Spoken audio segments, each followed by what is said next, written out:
আমি পরে সবাইকে আরও ধন্যবাদ জানাবো। আমি সত্যি একটু বলতে চাই যে আমি সত্যি অভিভূত যে আপনারা সবাই এসছেন। আরও হয়তো অনেকের স্মৃতি কিছু শেয়ার করার ছিল, কিন্তু আমাদের সময়ের তো কনস্ট্যান্ট থাকে সবসময়। আর 2টো পর্যন্ত বলেছিলাম, এখন 2:15 বেজে গেছে। আমি আমাদের এবারের প্রোগ্রাম শেষের দিকে চলে যাব। এই প্রোগ্রামের যারা মূল কাণ্ডারি, হ্যাঁ, অশোক কাকু, অশোক মজুমদার এবং মন্দিরা ঘোষাল, তাদের বক্তব্য দিয়ে আজকের প্রোগ্রাম আমরা শেষ করব। আর যারা হয়তো আরও কিছু বলার ছিল বলতে পারলেন না, তাদের কাছে একটু ক্ষমা চেয়ে নিচ্ছি। যাদের একটু কষ্ট করে বেশিক্ষণ সময় থাকতে হলো তাদের কাছে একটু ক্ষমা চেয়ে নিচ্ছি। আমরা চেষ্টা করেছি যতটা সম্ভব, যতটা পারা যায় ইনক্লুসিভভাবে এবং ছোট করে প্রোগ্রামটা করার, এবং আপনাদের অসংখ্য ধন্যবাদ। আর এবারে আমি মাইকটা মন্দিরাদিকে দিচ্ছি। দীপকদা আমাদের পরিবারের 3 প্রজন্মের বন্ধু ছিলেন। আমার বাবা মা, আমরা এবং এখন আমার ছেলে, তার সঙ্গেও বন্ধুত্ব ছিল। মানে ডাকটা পাল্টেছে, কিন্তু দীপকদা বন্ধু থেকে গিয়েছিলেন। যখন এরা স্মরণ সভার আয়োজন করবে ঠিক করলো, তখন এরা একটু ভাবছিল যে কেমন করে কি করা যায়, এবং আমি বলেছিলাম এটা তো তোদের পারিবারিক স্মরণ সভা।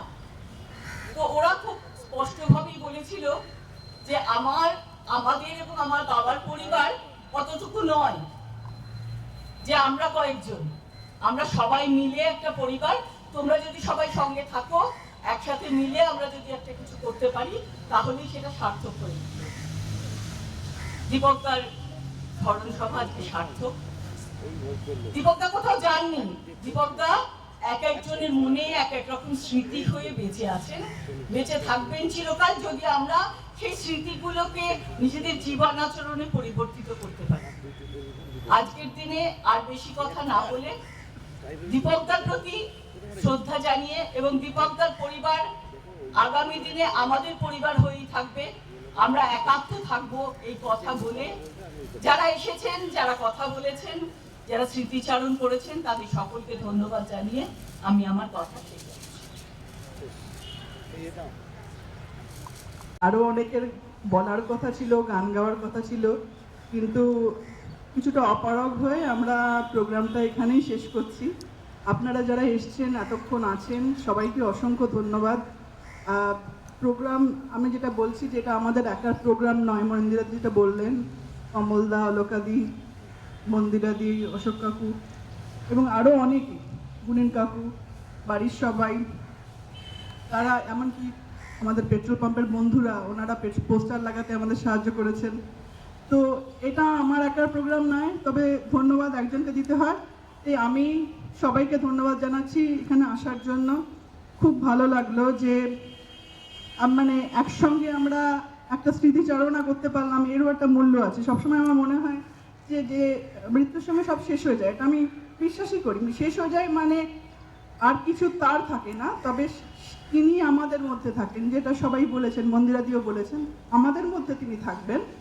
কিন্তু তারপরে আর আচার আচরণের কোনো মানে, এটা অবশ্য বাবা কিছুটা বিরক্ত হতেন আমার উপরে, মানে বলতেন যে তুমি বিশ্বাস করো না বা করো, এর একটা মূল্য আছে, তাতে অনেকে শান্তি পান।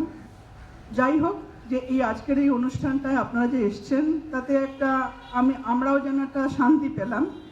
আর এর সঙ্গে অবশ্যই বলতে হয় যে ইউজেটিসির কর্তৃপক্ষ আমাদের যে সহযোগিতা করেছেন, ডেকোরেটর বন্ধুরা ফুলের কাজ করেছেন, যারা মাইকের কাজ করেছেন, তাদের সবাইকে ধন্যবাদ জানাচ্ছি। আর ছবি তুলতে যিনি এসছেন, তাদের সবাইকে ধন্যবাদ জানাচ্ছি। যারা বলেছেন অপূর্ব লেগেছে, চন্দ্রশেখর জেঠু অত বয়সে এসছে, বাবলু কাকা, আপনারা সবাই ছিলেন, আপনারা বন্ধুরা, আপনাদের সবাইকে অসংখ্য ধন্যবাদ। বাবার একটা বোধহয় সঠিক শ্রদ্ধা জ্ঞাপন আজকে হলো, এর জন্য আমি সত্যি কৃতজ্ঞ আপনাদের সবার কাছে। অনেক ধন্যবাদ।